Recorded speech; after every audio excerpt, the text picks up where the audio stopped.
एक घने जंगल के किनारे पर एक बहुत ही प्यारी छोटी सी चिड़िया रहती थी। इसका नाम था चंचल। चंचल अपने छोटे से घोंसले में अपने दो छोटे बच्चों चुनू और हुचनी के साथ बहुत ही खुश थी। इसका घोंसला एक मजबूत और हरे भरे पीपल के दरख्त की ऊंची शाख पर था। एक दिन मौसम खराब होने लगा। गहरे बादल छा गए, तेज हवाएं चलने लगें और जल्द ही जोरदार हवाएं चलने लगें। बारिश शुरू हो गई। बारिश के साथ आंधी भी आ गई। दरख्त जोर जोर से हिलने लगे। चंचल बहुत परेशान हो गई।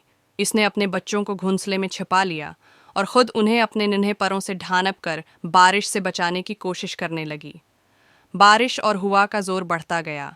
अचानक एक बहुत तेज झकड़ आया और दरख्त की वो शाख जिस पर चंचल का घोंसला था जोर से झटका खाकर टूट गई।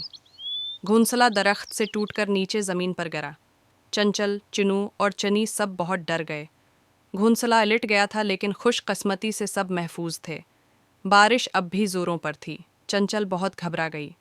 इसका घर तबाह हो चुका था और उसके बच्चे खतरे में थे। चिनू, जो दोनों में बड़ा था, ने अपनी माँ को परेशान देखा तो पूछा, अम्मी जान, अब हम क्या करें? हमारा घर तो टूट गया। चंचल ने गमगीन आवाज़ में कहा, बेटा, मुझे भी नहीं पता। हवा बहुत तेज़ है, बारिश भी, और अब हमारे पास सर छिपाने की जगह भी नहीं। इस वक्त चनी, जो छोटी थी लेकिन बहुत ज़हीन थी, बोली, आमी जान, डरना नहीं। बाबा जान ने कहा था ना कि मुश्किल वक्त में हिम्मत नहीं हारनी चाहिए। हमें कोई महफूज जगह ढूंढनी चाहिए। देखें, वो रहा जंगल का पुराना खोखला दरख्त। वो हमारे लिए पुनःगाह बन सकता है। चंचल ने देखा कि थोड़ी दूर पर वाकई एक बड़ा पुराना दरख्त था जिसका तना खोखला था और उसका मुना ज़मीन की तरफ था। वो जगह बारिश और हवा से महफूज लग रही थी। चंचल ने हिम्मत जमा की, बिल्कुल ठीक कहा बेटी, चलो जल्दी से उधर चलते हैं, मेरा पीछा करो।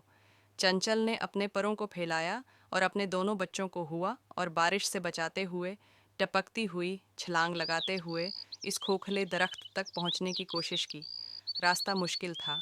पानी की वजह से ज़मीन हिल रही थी, फसलन भरी थी, लेकिन चंचल और उसके बच्चों ने हिम्मत न हारी। वो एक दूसरे की मदद करते, हौसला देते हुए आगे बढ़ते रहे। आखिरकार वो तीनों थक के हारे, लेकिन कामयाबी से इस खोखले दरख्त के अंदर पहुंच गए। अंदर खशिक और गर्म जगह थी। हवा और बारिश का जोर बाहर था, लेकिन अंदर वो महफूज थे। चुनू और चनी ने खुशी से चहचहाना शुरू कर दिया। चंचल ने अपने बच्चों को गले लगाया।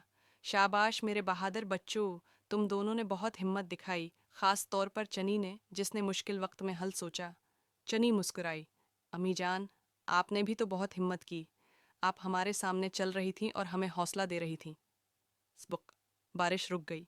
सूरज निकला और जंगल में पड़े शबनमी कतरों में चमकने लगा। चंचल ने देखा कि उसका पुराना घुनसला तो टूट चुका था, लेकिन वो अपने बच्चों के साथ महफूज थी। इसने सोचा कि अब वो इसी खोखले दरख्त में और भी मजबूती से नया घुनसला बनाएगी। इस दिन चंचल और उसके बच्चों ने एक बड़ा सबक सीखा। मुश्किलात कभी भी आ सकती हैं, चाहे आप कितने ही छोटे क्यों ना हों, लेकिन अगर आपके अंदर नेमत हो, जहानत से सोचें, तो एक दूसरे की मददवान करें और हौसला न हारें, तो फिर कोई मुश्किल आपको शिकस्त नहीं दे सकती। छोटी चिड़िया भी बड़े तूफान का मुकाबला कर सकती है। चिनू ने अपना सिर फख्र से ऊंचा किया, हाँ अम्मी जान, अब मैं जानता हूँ हिम्मत हो तो पहाड़ भी हिल जाते हैं। और फिर चंचल ने अपने बच्चों के साथ मिलकर अपने नए घर की तामीर शुरू कर दी। उनके चहचहाने की आवाज़ पूरे जंगल में गूंजने लगी, जैसे हिम्मत और उम्मीद का गीत गा रहे हों।